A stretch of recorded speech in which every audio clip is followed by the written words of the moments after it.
7:30, 8 o'clock at night, and it's now after 9:30.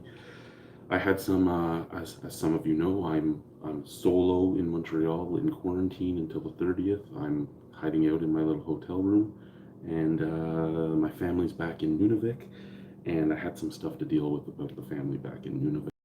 And now that it's dealt with, we can do this. So I do have my other cell phone with me to read my lists here, and I am currently drinking a Fenelon Falls Coarthen Sparkling Ale at 4.7% alcohol by volume, which I just did a review for. Haven't posted it yet. And this is a video as per requested by Harry. Harry dropped off some beers for me when he heard that I was bunkered down in Montreal. And same offers out there. If anyone is in the Montreal area and wants to drop some beers off to me to review, I have a $50 bill sitting in my phone waiting to be spent, and I'm not allowed to leave the hotel. So, I can slide you that $50 bill for some beers because I'm almost out. I have 7 reviews left, and 3 of those are non-alcoholic. So yeah. Anyway, on to today's topic. So he asked me when he dropped his few things off. He's like, "Hey, can you make some top beer lists videos?" And we've done this before. We do it every 5 or so years, right? And things change over years, and I have marked them down. What I do is I go on Untappd, I search out the beers, and there are probably some that I'm missing because I didn't always rank them. But I had to, after all these years and after almost 6,000 beers, there was only a couple different ways for me to do my research, and Untappd was the easiest way. So I'm probably missing some good beers that I just never put a ranking on. But I'm sorting them by styles and going that way, right? So, like I said, today it's going to be wheat beers, pumpkin beers, red ales, and brown ales. So let's just start with the wheat beers, shall we? Yeah, and remember, you guys are more than welcome to comment and ask questions. And between each different style, if there's comments or concerns, we will go to them. Wheat beers. So, and these aren't necessarily in order. I was just going through things, and I was picking out ones. I was picking out ones that had the highest ratings, but ones that also stood out. Because some of them, there sometimes there was ones where I would have like 6 or 7 that was 5 out of 5s on Untappd, which for me is either a 9.75 or a 10 out of 10. And I would look at them and I would be like, well, this one stands out more than this one, so I obviously liked this one better. Because just reading them, I already knew it was going to be there in my head, and then reading the name, I'm like, yeah, and then the other one, I'm like, really? I gave that one that high? So, it was one of those things. So first and foremost, we have from British Columbia, Fuggles and Warlocks, the Last Strawberry Wit. And that was, I believe, a strawberry milkshake wit beer. And not something you would normally consider a wheat beer, but oh my god, it was like strawberry milk. And if you don't like strawberry milk, you're not going to like that beer. But it was a great little beer.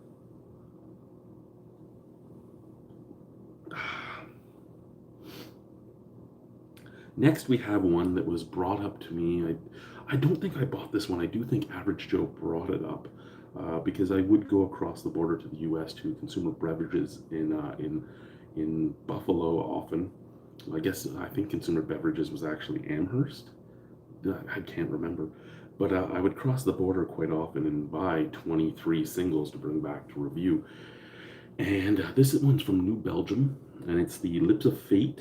It is a coconut curry wit beer. A coconut curry wit beer. Sorry, coconut curry Hefeweizen. And yeah, coconut and curry. As most of you know, I do enjoy myself some curries, and it was a beer that had the type of flavors that I actually like, and it actually worked well with the Hefback notes.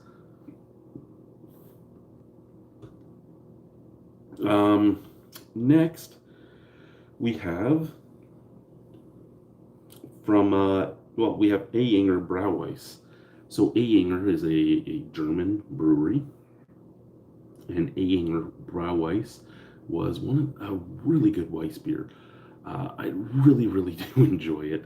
Um, I can't really say anything bad about it. It was a solid beer. Um, the next three are all from Quebec.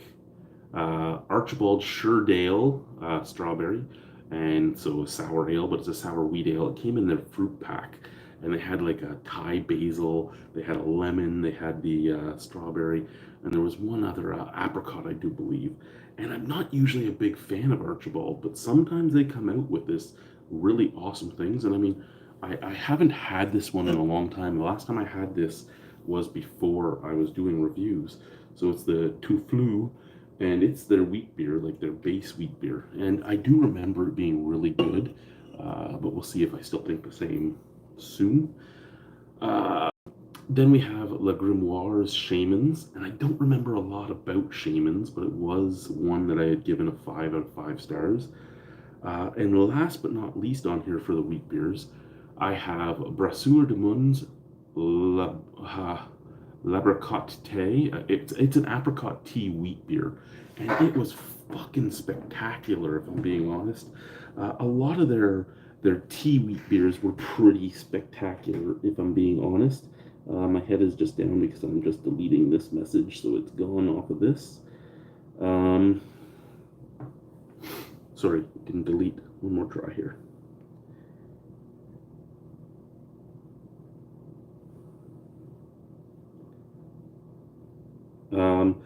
There are a lot of other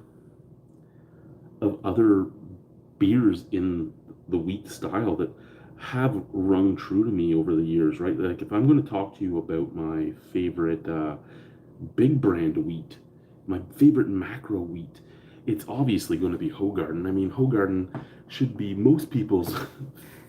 Well, I shouldn't say should be. I like Belgian wits more than I like German wits and Hefts and Crystalweisens and Dunkelweisens and all that. I like the Belgian wit better personally on the just drink it all the time type of scale. And for that, Hogarden does amazing. You could say Kronenberg 1664 or the Kronenberg in the blue bottles is also, well, the Kronenberg in the blue bottles is the Kronenberg Blanc. It is also a Belgian style wit, and it is a very good big brand wit if you're just looking for big brand flavors. Rickard's White, if you're looking for big brand stuff, it can work too. I mean, it's usually a Blue Moon and Rickard's White, or Belgian Moon, varying where you are, very similar beers because really the only difference between Blue Moon, which is Belgian Moon up here, and Rickard's White is the strand of hops they're using, and they only use a different variant of hops so that they can sell them both in Canada at the same time under different names. But they're very, very, very similar. And then you have other like good wheat beers that are out there that aren't on my top list. Like you can do the Apricot Wheat from St. Ambrose there, McLaughlin Brewing. There's a wheat beer is usually fairly easy to approach. There was the Weihenstephaner does some great wheat beers as well. Fuck, what's the one? There was one that did Erdinger. Erdinger does a wheat, like a regular wheat, Crystalweisen, and a Dunkelweisen, and all three of them are solid beers, not exquisite beers, but solid beers. And if you get them in the gift pack around Christmas, you get the beautiful bulbous flute glass, right? So it flutes out, and then it has a big bulb at the top, and it's a beautiful, beautiful glass, and it does great for reviews. Not the easiest thing to clean, but it's there, and I mean that's a great beer. Still no comments. Wow, nobody's watching. Why do I do these videos? I haven't done a live video in forever, and I know it's a Tuesday night and it's like 9 o'clock at night. I get it. Next, we'll do red ales. So for red ales, first and foremost, I have from Quebec Le Grimoire Désirable, and it was a maple red. and it was a lovely, lovely beer. I do believe Guy from Drinking in Canada slash what is he now? Actually, I think he is just Drinking in Canada now, isn't he? He used to be Beer Guy Reviews. Great beer. Five Paddles, Life of Riley Irish Ale. And again, here was the problem with the red ales, right? When I was doing red ales, all the red ales I really, really like are usually Irish ales. And the other problem you have with Irish ales and red ales in general is to do one properly, it shouldn't be a blow you out of the park type of beer. A red ale should be extremely easy to approach. It should be something that you can drink all night. It should just be a nice session beer. And those beers don't always get the greatest rankings, right? So I was looking at them and I'm looking at the beers and I'm like, well, some of these beers are great, but I'm only ranking them like 3.75 to 4.25 out of 5. Like I don't think I really want to talk about those beers as top red ales, even though they are doing exactly what a red ale should do. But it was a hard thing. I see there are two comments. As soon as we get done the red ales, we will get to them. Next we have from Barnstormer, the Avro Arrow Maple Red, and that was another thing. A lot of the red ales that I really liked were maple reds, and it's mostly because the maple flavor works really well when you're looking at a red ale. Like it just mixes, especially with an Irish red ale, it just mixes with the malt profile so very nicely. Other red ales to talk about, because that was basically my top of the red ales, was those three. There wasn't the scores dropped off pretty quickly, and the scores dropped off pretty quickly mostly because, again, a red ale should just be a nice session beer, and a nice session beer isn't usually going to get a 5 out of 5 or a 10 out of 10 because it's just a nice session beer. But at the same time, it might be a beer that I need to figure and see, here was the other thing. Sometimes when I get beers like I would drink a red beer and I would say, stylistically, it's this, and it might be 10 out of 10. But personally, it's this because there's so many more exciting things out there. But now I'm pushing 40. I turned 40 this year, so some of those beers that were just really nice session beers would be more 10 out of 10s for me now because they're more likely something I would drink. A little bias on one of the beers. I can talk about the Rhino's Redbeard, which was the beer that me and Redbeard brewed at the Canon Kettle. Yeah, I'm being biased there because it was one of my recipes. Me and Kyle made a recipe up, and we taught Redbeard how to brew. And that was a beer that we didn't know how it was going to turn out. And we used whole melon as the hops. Neither of us had ever used whole melon before. They had whole melon in the fridge, and we pulled out the book, and we're reading what whole melon's supposed to taste like, and we're like, that would be perfect for what we're trying to accomplish with this red beer. And we put some in. And I remember one day I went to the brewery, and I could just walk into the back and try our beer. And I walked into the back, I took a dip of our beer, and I'm like, that's not giving us what we want. So I took some more whole melon, threw it in the carboy because at that point Dave was only using the demijohns, the big old demijohns, and the glass wine fermenters. I put the top back in, I walk out, I sit down, I'm drinking, Kyle starts serving me, and I go, hey Kyle, I just went and put another handful of hops in our beer, and he starts laughing, and I go, what? He goes, you did you? I go, yeah. He goes, I did yesterday. I go, oh, that's awesome. So in the end, we found out that whole melon does taste amazing, but it takes so much whole melon to do what you're trying to do. And that was sad. But it was nice.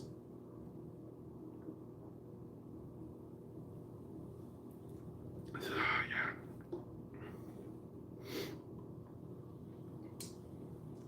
And it's one of those styles that, you go in and you drink and you're like, not enough people make these, and then you realize why, because they don't sell it as great. They don't have that middle thrush. Just checking in to make sure you haven't gone stir crazy yet. Oh yeah, I'm stir crazy. Beers are Korean. Brown ales just need hops. I disagree, sir. Imperial Reds can be awesome. I agree. Jacinda Blair present. Middle thrush. I'm a little sad you didn't come and hang out when I was in Ottawa. A little sad. I was all over. And I know, look at you now, you're stuck in the hotel. Yeah, again, my antibody test came back.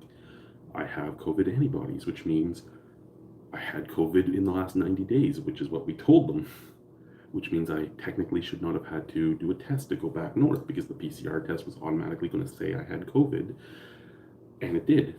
I don't. I'm still testing negative on all rapid tests. And only one person I was around the entire time, and that one person is not my wife, who my tongue and other body parts were down her throat, have all tested negative. Only one guy's tested positive, and the guy that's tested positive was actually, and he didn't test positive till Sunday, he was actually exposed at work on Wednesday, and Thursday he was supposed to come out with me and Guy to drink at the bars, at the breweries, and he's like, you know what, I got exposed yesterday, I'm not going to come out. We're like, okay, sorry that you are not going to see, no, sorry, he got exposed Tuesday. Wednesday he was supposed to come out with us, and we're like, sorry, we're not going to see you, it's going to suck. And then he told me Sunday morning he tested positive. But again, he was exposed by somebody who was positive at his workplace, who hadn't shown up to work because he was working from home for the last 3 months, and then showed up feeling like shit, coughing everywhere, and not wearing a mask because they were in their workplaces and far enough away from each other that they didn't have to. And yeah, so yeah, he's the only one that's tested positive at all. I saw another comment before.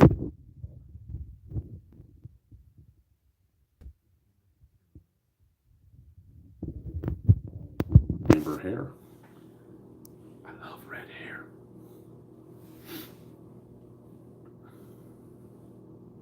You know, I find my wife to be the most beautiful woman I've laid eyes on in my life.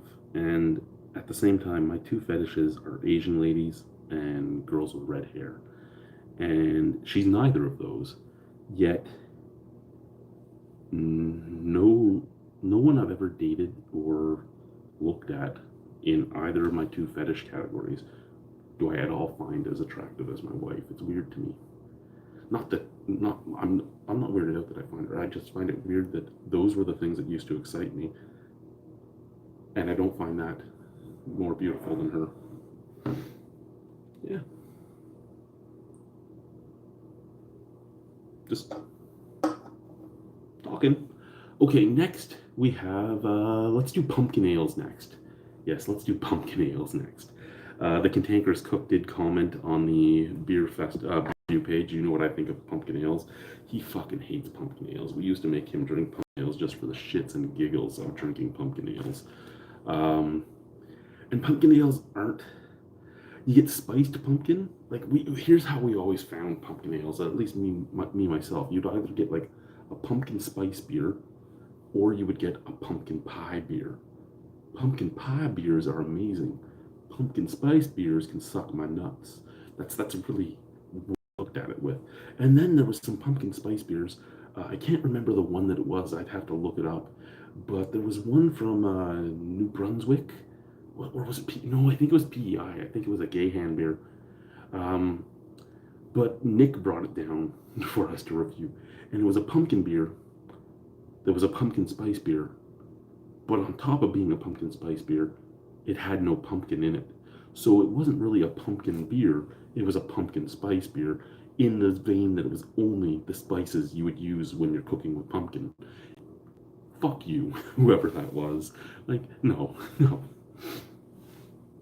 So first and foremost, in the pumpkin beers, we have, there's only 3 breweries on here, and there's other ones I'm going to talk about, but there's 3 breweries that are on my top 5, and 2 breweries have 2 each, and 1 is there as well. So we'll start with the single one, which is the Canon Kettle in Font Hill, Ontario. This beer will never be made again. This beer was made because, one, I was harassing Dave to make a pumpkin beer, and 2, Chad, who was one of his brewers, and yes, I know my name's Chad. This is the unfortunate thing you would deal with if Chad was ever in the brewery and I walked in. Hey, Chad, how are you? I'm good, Chad. How are you? I'm doing great, Chad. What do you want, Chad? I want a beer, Chad. Can you get me a beer, Chad? Yes, Chad, I can get you a beer. Like, we would call each other by our names the whole time just to piss Dave off. And you could see Dave sitting in the corner, like, twitching as we're doing it. He's like, shut the fuck up. But, so Chad talked him into it as well, going, you know what? I know you don't like them, but people like them. You need to make one. He's like, I don't want to make one. He's like, but people like them, so you need to make one. And then they're like, well, what can we make that people won't like so they never ask us for it again? So they made the Canon Kettle. It was the Canon Kettle Jack-o'-lantern fire. And what it was uh, pumpkin habanero beer.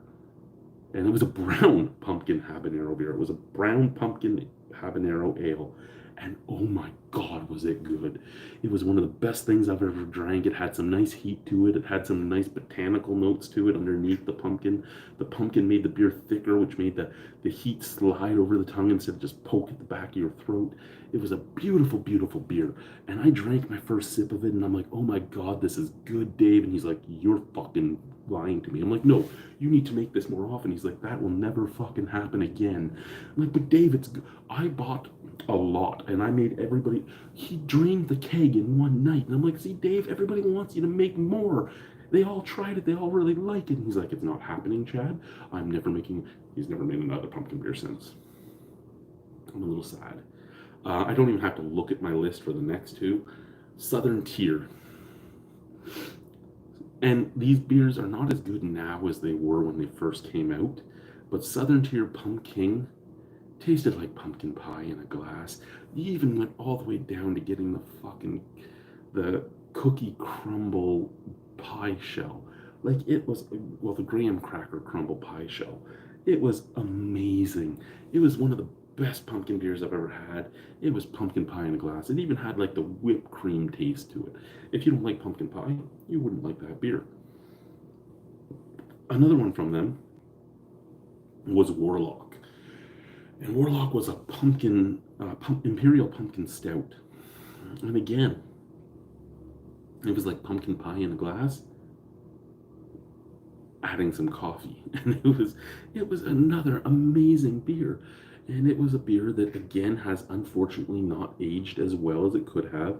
As breweries expand and make their distribution wider and wider, they have to produce more and more. And as they produce more and more, some shortcuts are taken. And it's an unfortunate thing, but it is what happens. And it happened with this beer. And that's an unfortunate side effect of growth. Next is Elysium. And they had two. They had Dark of the Moon, which was, or was it Howl? This one I gotta read. I didn't get as many Elysiums. Okay, Dark of the Moon. I didn't get as many Elysium beers as I did Southern Tier, because for a while Southern Tier was available at the LCBO. So I would buy like 5 or 6 bottles every year and just be like, yeah. And they were big 750s and all that, and it just made me happy. And then Elysium I had to buy in the US, so I didn't get them as often. And the other one was the Great Pumpkin, and the Great Pumpkin was akin to Pumpkin, just not quite as good. And then there was other ones.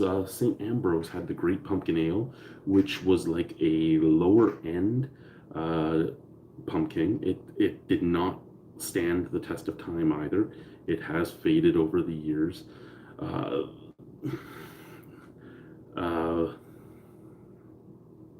Taps. I don't often talk about taps in Niagara Falls with much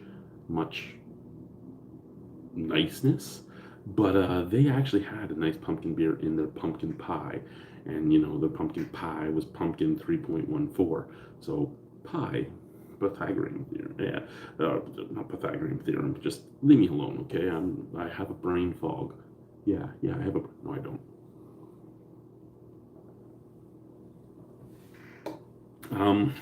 But pumpkin pie 3.14 was a good beer by them. And then there was lots of pumpkin beers that were just not good. Like, I was not a big fan of the GLB pumpkin beers. The Saison de Pump, the pumpkin ale. They had a couple more too. High Baller pumpkin ale from what the fuck, Grand River. not one I was a fan of either. You know what?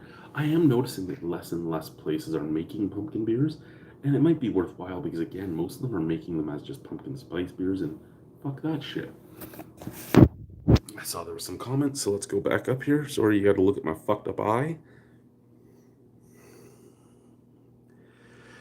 Mind if we call you Bruce just to keep it clean? What the fuck? Pumpkin tasted amazing. Too bad the LCBO stopped selling it. Sad to hear the brewery went downhill.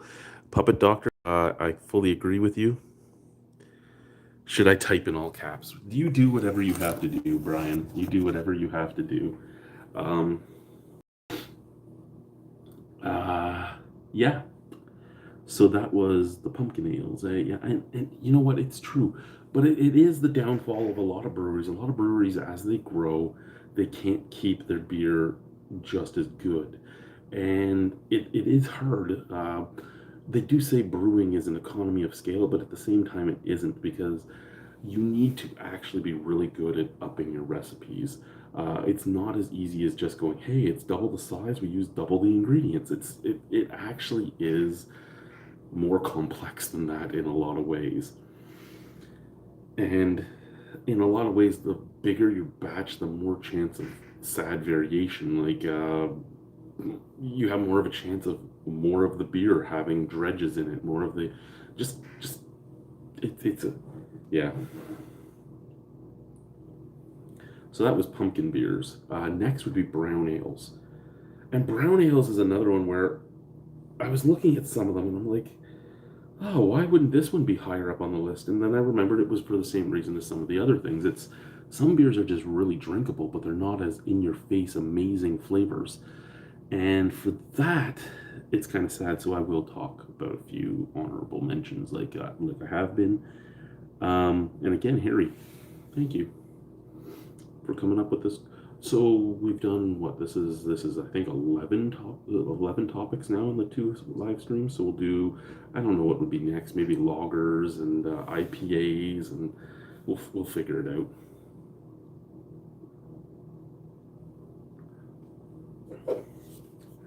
And I'm actually drinking Melka Mode right now. Oh, good. This one has a barcode on it, so I don't even have to look for it when I go on to Untapped. Because I have not untapped this guy yet. It was just reviewed before I went live. How's work going, Brian?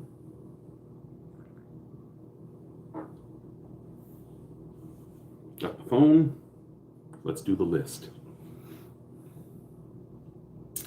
Okay, so I only have 4 beers on my top, and I don't think you can get one of them anymore. But the other 3, I'm pretty sure you can.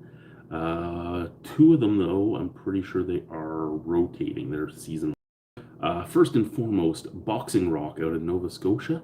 They're Crafty Jack. And Lee from El Harlock Beer Review, well, El Harlock's Booze Reviews, and now I believe he is High Tide Imbibe. He's the one that sent that to me, and it was an amazing beer. Next, and I didn't think I would ever put these guys on a top list, Barley Days in Picton, Ontario. Barley Days Royal George Brown Ale. Oh my god, if you want an easy drinking malt bomb, that's the way to go. It's offensive how good it is in comparison to the rest of the Barley Days lineup, because it almost makes you think a trip to Picton is worthwhile. Almost. Because who wants to go to Picton? Not even people that live in Picton want to go to Picton. Not saying that Barley Days is a bad brewery. They're not. A lot of their beers are solid brews, but they're not anything to write home about. And I mean, you're in Picton. You don't have to be amazing to survive there. You just have to be good enough that the local clientele will come in and buy your stuff, and they are. Now, in the county they're in, there is a lot more competition than there used to be. So I don't know if they're still doing just as well as they were, but it's a nice beer. It's a beautiful beer. It's a beer that more people should try. And then Nita Beer. You need a beer. Nita Beer in Ottawa, Ontario. And Nita Beer does a lot of nice stuff. One of their stouts, I didn't mention it in the stout lineup, was Perfectum, and it was perfect, hence the Perfectum name, right? They make some amazing brews, and one of them was Mr. Was it Mr. Brown? Was that the name of the beer? I believe it was Mr. Brown. Yes, Mr. Brown goes coconuts, and it was their Mr. Brown with coconuts. And Mr. Brown was a good beer to begin with, but Mr. Brown goes coconuts. The coconuts was amazing. And Nita is a great brewery. One of my buddy's little brothers was hired there as an apprentice brewer at one point. And the owner of Nita and the head brewer, he used to be a professor. I don't remember if it was at Carleton University or Ottawa University, but and I believe his name was Andrew Nita. But like Nita, you need a beer. Great slogan, right? He didn't actually use that as a slogan. I used it when we were there doing a video at the brewery, and he makes some great beers. He really does. And last but not least on my top beers, before I talk about some other brown ales, would be from Block 3. Teabagged by a Ginger. Teabagged by a Ginger was a brown ale by Block 3 that was done with Earl Grey tea. And it was amazing. It actually won Best in Show at one of the Albino Rhino beer festivals. I think the second or third year they won. Or was it the first year they showed up with that beer? I'd have to go back and look into it, but they did win the plaque from the festival for top beer. And Teabagged by a Ginger. They actually, they left the keg of that with us for me and the guys to drink after the festival, and I had to bring the keg back to St. Jacobs. But it was a great beer. It was a great beer name. It was awesome. Other brown ales to talk about. You know, I don't think these guys will get a lot of love in any of these videos, so let's give them a little bit of love in this right here. Black Oak. Black Oak's Nut Brown Ale was probably one of the first brown ales I ever had, and I was a really big fan of it. I don't know how much longer Ken will be able to sustain Black Oak. I mean, now the pandemic's ending, so that will help him a little bit, but the brewery storefront the last time I was in it was looking rather sad, and that was before the pandemic. The brewery itself, it rested on its laurels a little too much. Ken is a polarizing figure in the brewing industry. He is an accountant by trade, and accountants really shouldn't be brewery owners because accountants are number guys, and that can help in the business, but it can also hinder the business in that you don't want to spend money on new beers just in case somebody doesn't like it. But the way the trends are going in the beer industry, if you're not bringing out those new beers, you're not going to have the same amount of love and respect, shall we say. You need to bring people to you, and you're not going to do that by resting on your laurels with, hey, look, here's my pale ale, and here's my nut brown, which is what he did for almost 10 years. And there was a couple seasonals that would rotate in and out every once in a while, like the double chocolate cherry stout at Christmas and the nutcracker porter at Christmas. And then he added a saison in the summer. And then 10 bitter years came out after 10 years of brewing. And then he started his specialty series. And his specialty series had this great idea, you know, we're going to come up with these concepts that you normally don't make. And there was the very first beer was like a barrel-aged Belgian beer. And oh my God, it was amazing. Epiphany number 1, Epiphany number 2. I think Epiphany number 2 was a Pilsner. And when you go from a Belgian barrel-aged quad to what the fuck, right? And then I believe Epiphany number 3 is where the Epiphany series died, and it was another just random regular beer, and you're like, well, that when you're using Epiphany as your name, it's like, ooh, look at this grand idea I got. Hey, here's my here's my beer, right? And it was, and again, Ken is an amazing guy. Ken would give you the shirt off his back. He's great. The brewery rested on laurels way too long, um, and I I'm sad because I don't foresee that brewery lasting much longer. It has lasted a long time. He made it 20 bitter years, uh, because he made it to 20 years. So will they make it to 25 or 30 years? I don't know. I really don't know. And I hope, but I don't know. And then you realize how old you are when you realize that a brewery has made it 20 years and that you've been working with them for a good deal of that time, right? And have known them for a good deal. Wow, I'm old.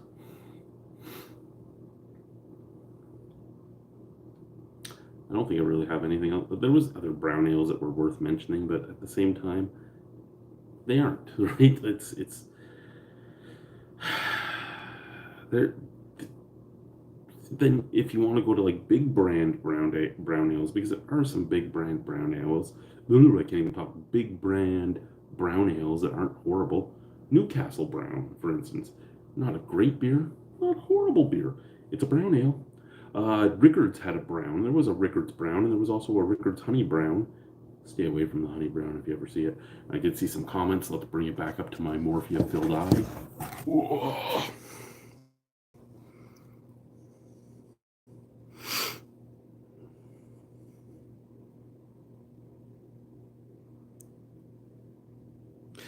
Chris, can you join maybe on the next one? I have to figure out how to do it on cell phones. 4-day work week so far. Wow. David Arthur, good day to you. Jacinda, how do I feel about lug trap selling? Well, Bo's selling out. Well, Bo's did sell out at least to another craft brewer. Not that it was a craft brewer that had. I don't even know if you can call Steam Whistle a craft brewer much anymore. Now that you figure that they have the Von Bugle site, they have the Steam Whistle site, and they have the Bose site. They should be pushing close to the amount of capacity that they're no longer considered craft. I mean, they're going to say, no, we are still craft. Look, we're doing it in 3 different sites. It's 3 different breweries. But in all honesty, they have a good deal of capacity now. Steve is apparently staying on. I don't know if Jen is staying on, but the whole idea of the sale was so that Steve's dad no longer had to be part of the operation of the brewery. The other thing is, because the brewery was employee owned as well, the employees had to vote on the sale as well because they were all shareholders. So I'm curious how much money everybody made on the sale, because they're not distributing financials, but to buy the shares, I wonder if some of the employees are just quitting. Like if they're like, okay, I can buy my house now, bye. Like, because Bose was not a brewery that you would be able to buy cheaply. It had enough history, it had enough brand loyalty, it had enough market share that it wasn't going to be bought super cheap. Even just the building and the equipment, it wasn't going to be bought super cheap. And then they have that beer festival that they throw, which was when my beer festival was voted number 2 in the province. They were the one that beat me. Their Oktoberfest. And at the last time I checked, I was considered number 4 behind them and Collective Arts, and I was only number 4 by 2 votes behind Georgian Bay. So they still have quite the market share and quite the following. As long as everybody got what they wanted, and as long as things stay the same, whatever. I don't know why Steam Whistle would want them. Steam Whistle went on and on and on about how they would do just one thing and one thing only and do it really well. And they make a good Pilsner. They do. But I'm surprised that they have that much money to go out and buy all this stuff, because I was at a bunch of different bars. Well, yeah, I was at some bars and I was at some restaurants. I didn't see Steam Whistle offered anywhere. In all honesty, I also didn't see Bose offered at any of the places I was. So it was a weird concept to me that they would, one, have enough money to buy them, and two, have enough interest in buying them, unless they're just looking at the fact that, Bose does have distribution outside of Ontario. Bose has distribution outside of Canada, and Steam Whistle has a little bit, but not nearly as much. So maybe they're just trying to jump onto that distribution and get Steam Whistle out further. But I mean, what Steam Whistle now has, six different SKUs. They have Steam Whistle, they have Steam Whistle Pale, Steam Whistle Sessions. They still have the Steam Whistle Plus, which is the Steam Whistle Unfiltered. They had a red can. I don't remember what the red can was. And then they have Von Bugle, but I believe Von Bugle was only putting out the one beer. And the last I heard, Von Bugle was only bought so they could bring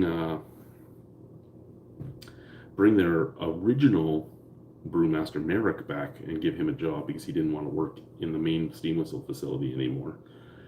And then they were contract brewing one of the New Belgium beers, the flat tire pale, and I'm pretty sure that their pale and the New Belgium pale are pretty much the same beer, with maybe one or two things changed.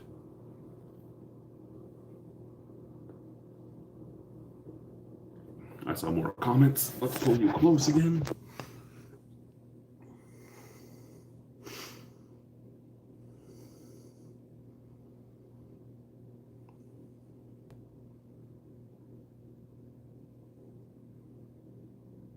Alpine beer tonight. Awesome. Chris, you might hear that soon, because the non-alcoholic beers will be one of my lists.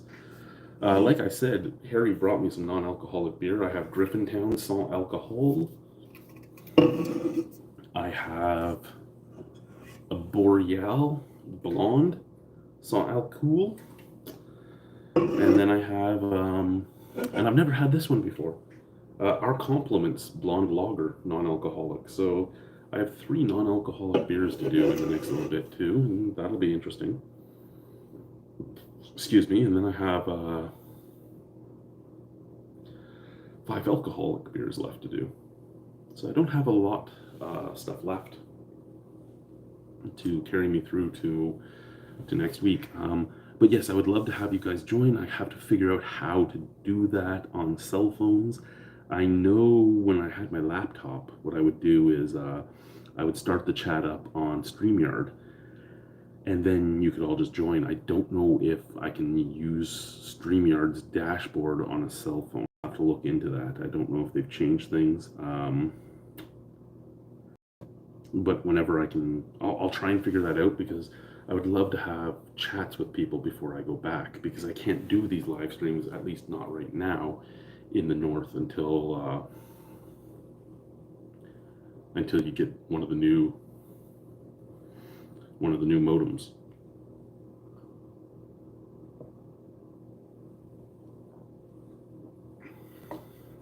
But yes, PC Red,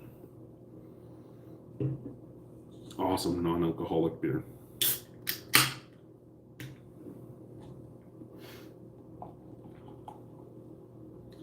Next, we have a Port Colborne beer. This is the Maple Lager by Breakwall.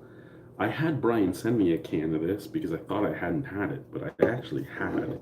But that's okay, because I do these and I can drink it then. I did see a comment come through.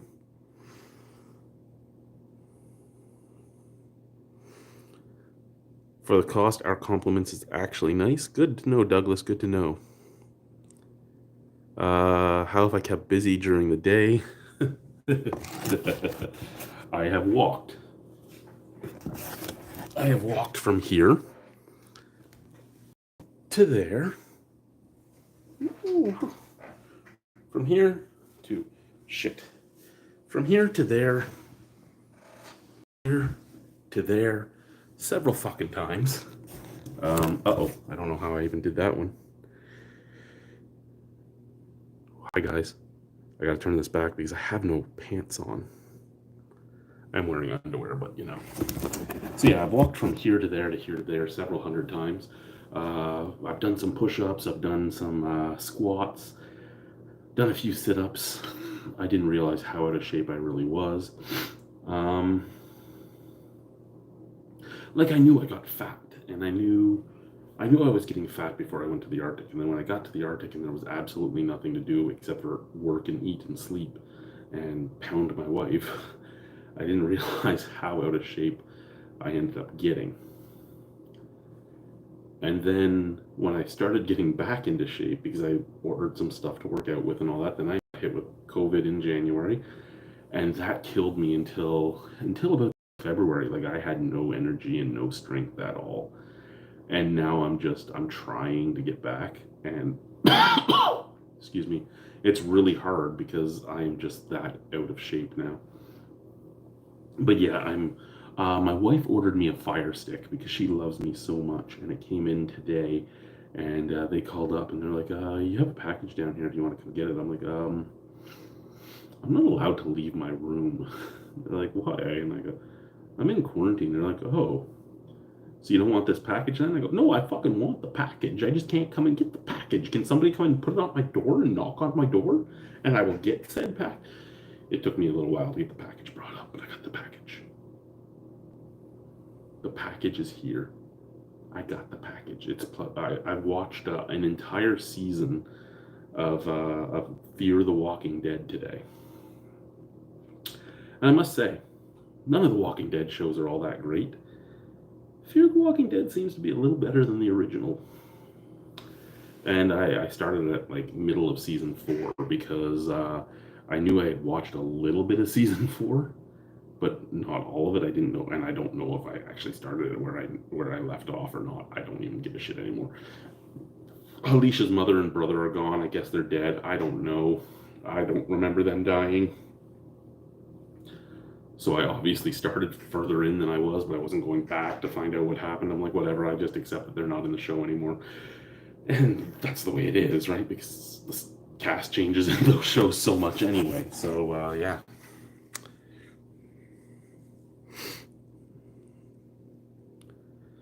Putting new stuck. Join what? I wasn't here earlier. David, I was talking about joining in on the chat itself because Chris was asking if we could do the panel like we used to do. And normally we could, but because I'm only on my cell phone, I don't know if I have the ability to do it. But we will look into it tomorrow, and hopefully tomorrow or the next day I can get people to join in on the panel if I can get it working on the cell phone on its own. Because what I used to have to do is do it on the laptop, and then I would use the cell phone as my thing, but the laptop had to be the hub. So I don't know if I can or not.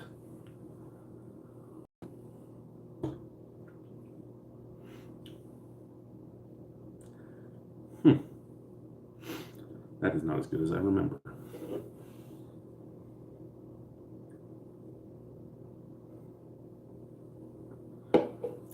Now, sitting here in Montreal, I'm getting most of my food from Skip the Dishes, and there is so many restaurants that I've never heard of because it's a lot of artisanal places and all that, which is fine and dandy, except for the fact that you don't know if you're going to like the stuff or not, right? Like, and I'm here, I don't want to be ordering Subway and McDonald's and shit like that all the time.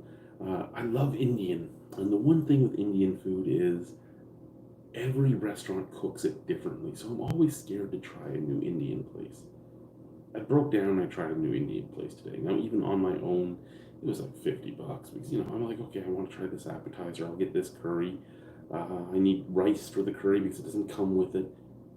I did not like it. It's all in the bag. I'm like, well, you know what? It was $50 that I just wasted. That's unfortunate, but I'm fat, so if I don't eat, I'm okay. I also have been ordering from corner stores, right? Because Skip the Dishes has convenience stores on there. I'm not allowed to leave the room, so you know I order Gatorade and stuff like that. I needed some pills because I had a really bad headache because I hadn't slept in about 7 days. I hadn't slept for 4 days because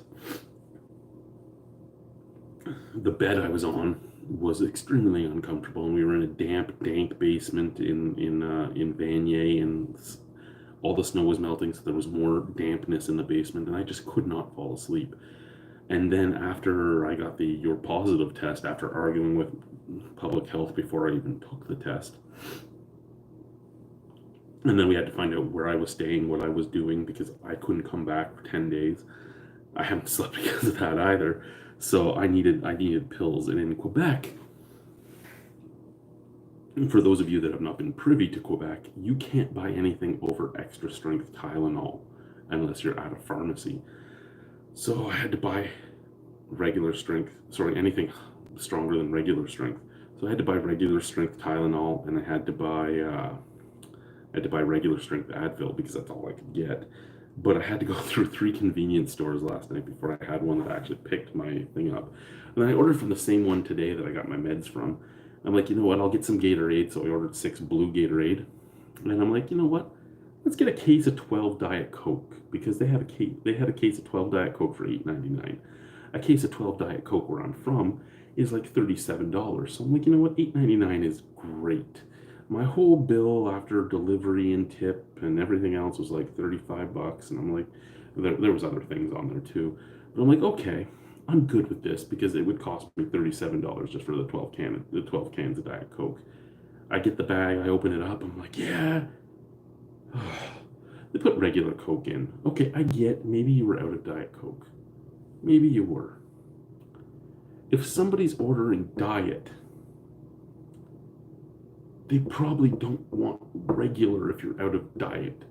Maybe find me something else that's diet. I don't know, Fresca, Diet Ginger Ale, Diet Pepsi. I don't give a shit. The reason I ordered that was I didn't want the extra calories, because I am trying to get back in shape, and I just didn't want to only drink water and Gatorade.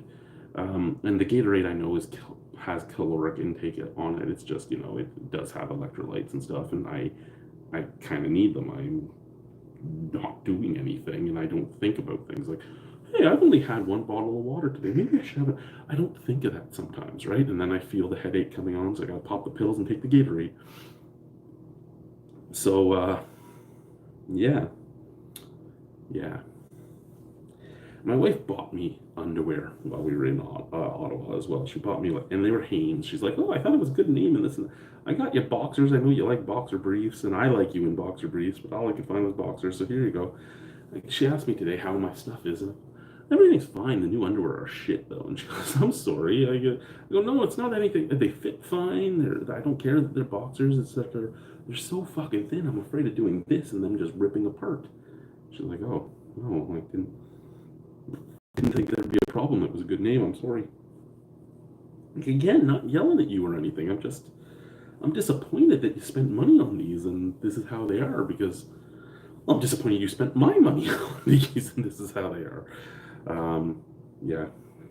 Yeah. Did I see another? Oh, there's another comment as my hand was coming.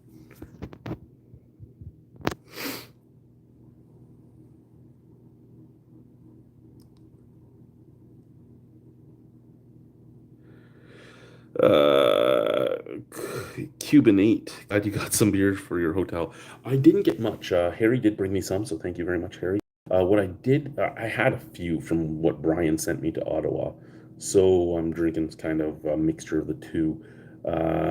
Like I said, I know the Brian to is there a dialogue here? The problem is, if I open that door and somebody's on the other side of the door, I have to start my quarantine again. Dial beers have to verify your identification. That's why I was saying, like, if anyone in the Montreal area will bring me beer, I have a $50 bill. Bring me $40 worth of beer. Leave it outside the door, knock. I'll pull the beer in. I'll throw the $50 bill on the floor. You just grab that $50 and leave. I'll give you a $10 tip to bring me something. And when I was talking to Harry, he's like, well, what would you like? I'm like, I don't care, man. I would even take a case of fucking Coors Light at this point. I don't give a shit. I just need something to pass the time with. And he brought me some stuff, so I appreciate that. And like I said, I have the 3 non-alcoholics he brought, and I think 1 or 2 to review from. Yeah, there's 2 more to review from him, and then I have 2 from Brian and 1 from Tatamagooch to review still. And the Tatamagooch one is one I had sent to my uncle and aunt's house.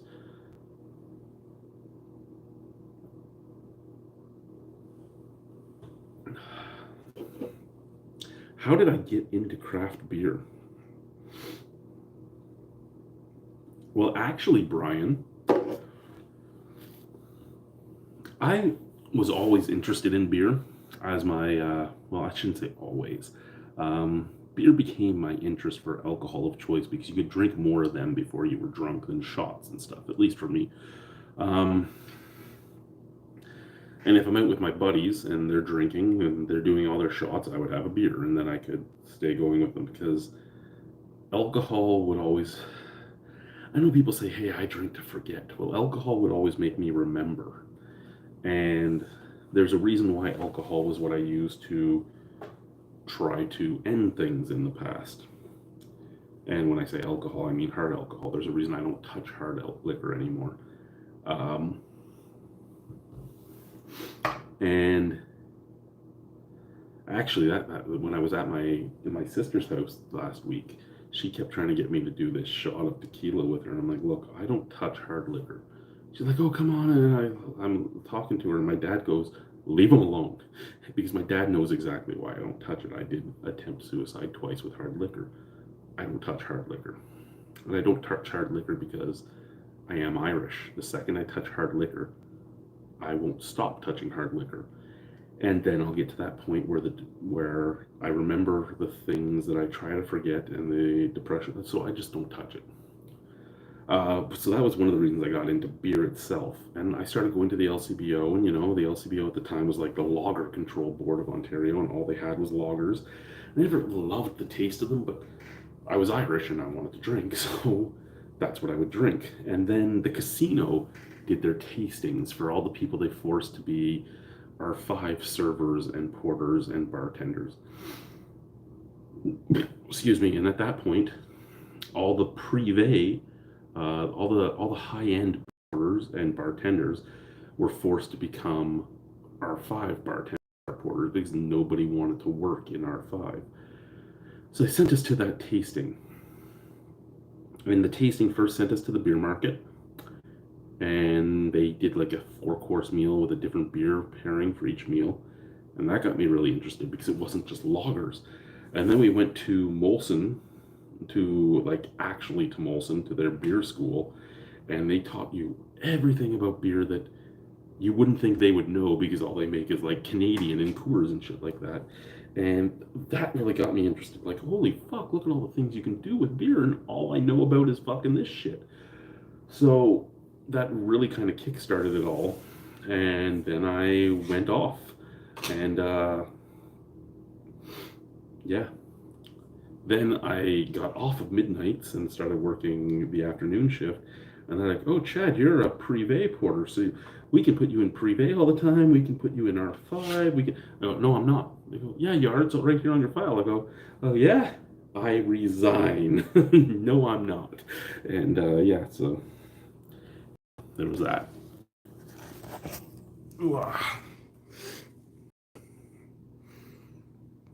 What's up, Rio McLovin? Nothing at all's up with me. Oh, no. Oh, no. Oh, no, you're not back. There we go. You get to see my pretty face. Actually, it was probably nicer looking at the fucking mirror thing. So does anyone have any questions, comments, or concerns they want to bring up? Because I know you don't want to just listen to me ramble about my being stuck here thing. Because, yeah, I see one comment came up. We'll get to that in a second. Because, yeah, it's boring. I don't want it to be boring. I want you guys to come back on our next live stream. So I need things to talk about, right? I need things to talk about. Let's talk about things. What do you want to talk about? I should go and lock that door and see if it. No, I'm in my underwear. I'm not walking over there. See if they closed their door. I'm kind of curious if the rabbits that were fucking over there was like a hooker and her man, because they left in the middle of the day and then never came back, and then the cleaning lady was in there for like 3 hours today, like mopping and vacuuming, and yeah. Yeah. Yeah, that's why she kept laughing at the guy after like 15 seconds. He'd give her like 15 seconds of pounding, then they'd be walking around the room and she'd be cackling and talking in French. And I should have paid attention in French more. Wouldn't known what was going on.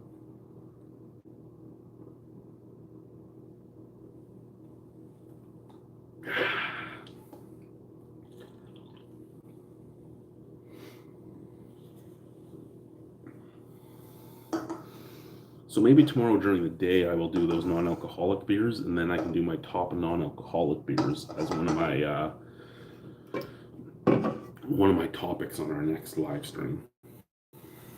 Well, the next live stream like this.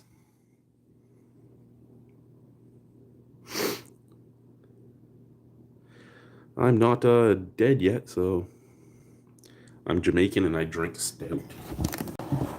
Hopefully not dragon stout. I'm hoping you're not talking about dragon stout. What's my favorite just standard stout? Well, we did stouts yesterday. I don't, you know what I've ordered a couple times is the Archibald Nitro Irish Stout. So Archibald would be these guys, and most of their beer is a name with a girl's face, and you know, some of them are actually named, like and some of them are relations, like you have ma tante, which would be my aunt, you have ma mère, my mother, you have sister, and then you have some that are named after things like Valkyrie, and then you have some that actually have people's names. And then you have some that are like the stout, and the stout is like their brewery series, and it's a different type of can. And it's almost like a Mill Street Cobblestone Stout, or like Guinness Stout, or like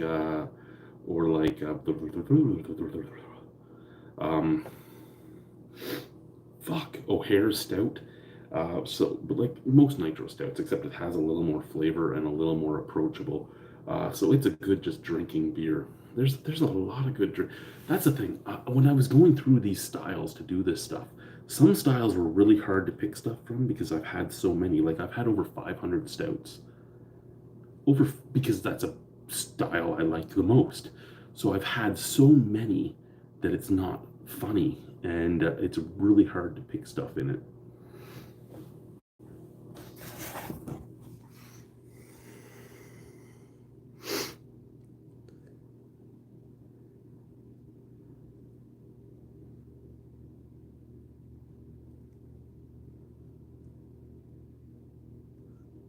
You know what, Douglas? The funny thing about that is Alicia actually likes sour beers, fruity beers, and stouts the most of everything.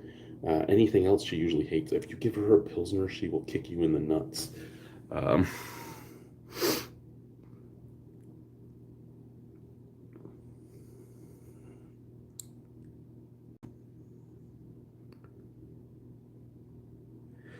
you had the one I was holding a couple weeks ago after snowboarding in Trumbull.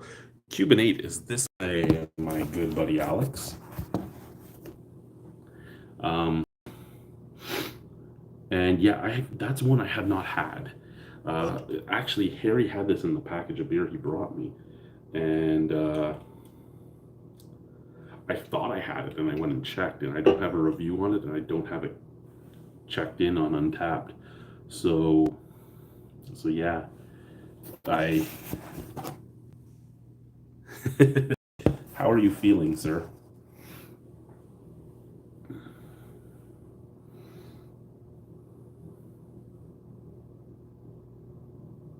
I hope you're doing well.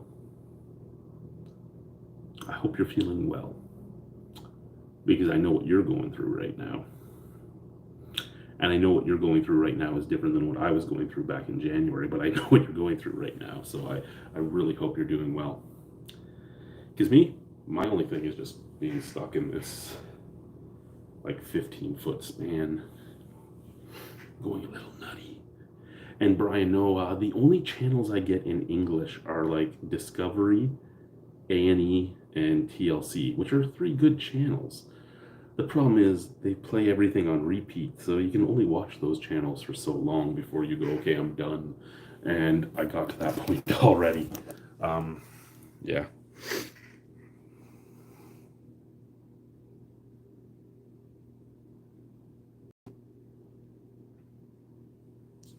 Well, I'm glad you're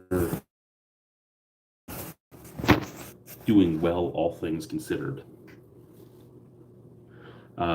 Just so things are out there, wife tested again today. She's still negative. The baby's still negative. Um, yeah.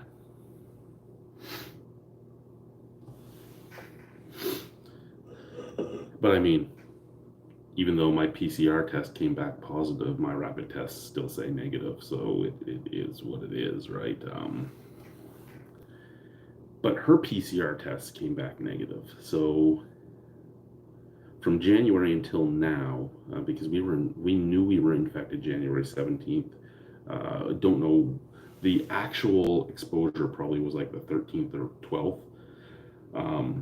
But we knew by our symptoms that we were on the 17th positive. And it got worse for a few days. Like I said, mine went on until like the near the end of February. I had long COVID. She didn't. And yeah, it was not a great time. But maybe because I had long COVID is the reason I'm the only one that still showed up when we know all five of us were infected. Maybe it's just my luck, right? I got all the luck. I got the morphia. I got the albinism. I got the long COVID. I got the inverted nipples. Yeah, that's right, Jacinda. I'm talking about my inverted nipples. Yeah, there's a reason I put tape on them when I'm topless. Yeah, like I said, we're trying to figure it all out, right? We're sitting here and we're like, okay, say I actually was positive, which we don't believe because the rapid tests are still negative. And because we now know I have the antibodies from the antibody test, like, okay, even if that was the case, Alex isn't where it came from, and all the only other people I was around are all negative. So how am I the only one that got it? And Alex isn't where it came from because of the timeline. Like, yeah, so it's weird. It's very weird.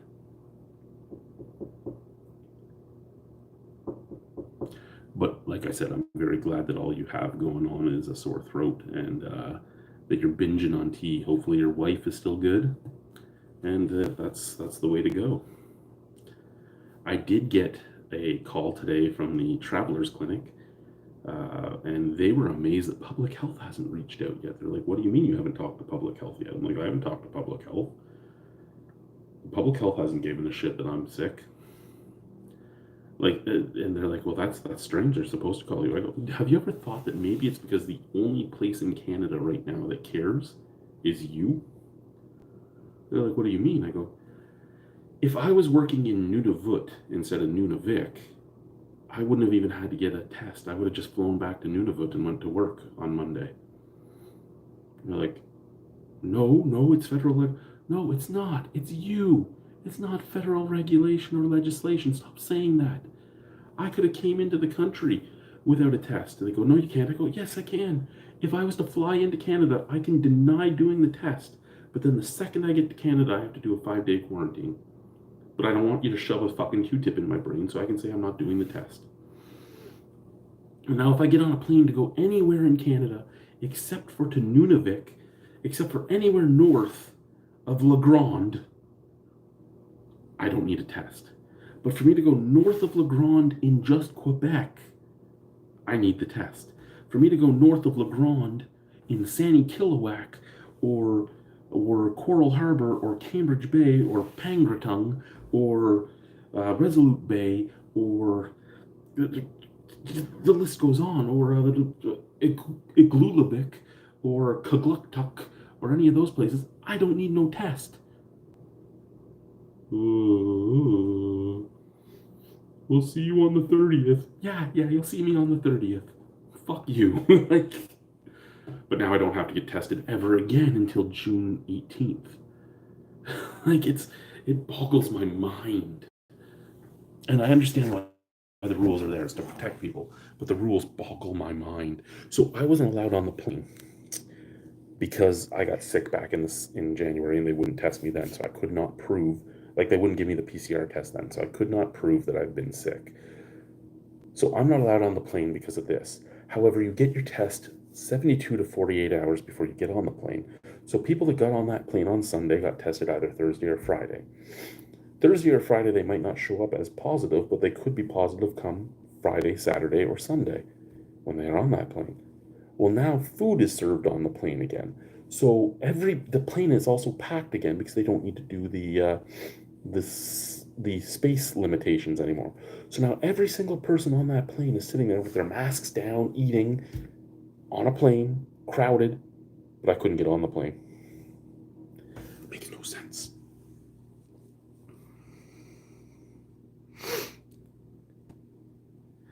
I'm glad to hear she's still negative and feeling fine. Glad to hear. Glad to hear. And yeah, come up with some, oh fuck, you're looking up there again. Come on, turn back to me. Come on. I'm a real person, I swear. There we go. So yeah, come up with some topics for our next live stream. Tell me some people that might want to join the next live stream if I can get the cell phones working that way. I'm glad the wife is still negative and feeling fine. I really am.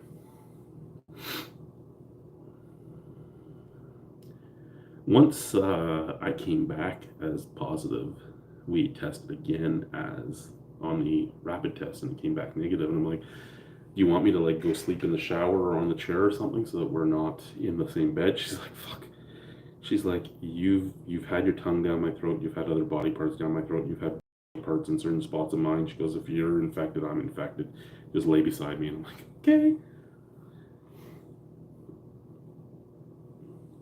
Not that any of you wanted to hear that or get a mental picture of that, like Santa Claus on top of somebody. Nobody wants that. Santa Claus in between. Yeah, no. Yeah. So the question is, does anybody have anything they want to talk about so that I drink this last beer that I have sitting beside me? Or do I just go bye-bye? What do you want? Do you want to talk about something, or should I just go? Have I worn out my welcome in your eyes? Have you looked at this long enough? Look, I can pull this down lower. That's the best I can do. Excuse me.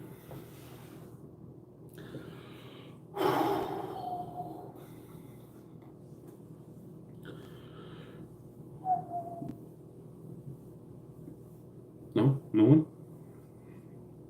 I know there is a little bit of a lag between what I say and what comes up. So I do give it a little bit of time, but sometimes it's just too much, and I get that. And if nobody wants to chat, we can go our separate ways.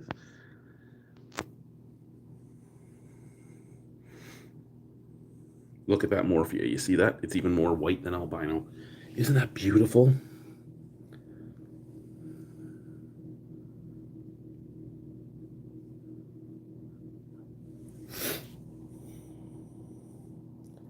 Well, guys, I guess it's time.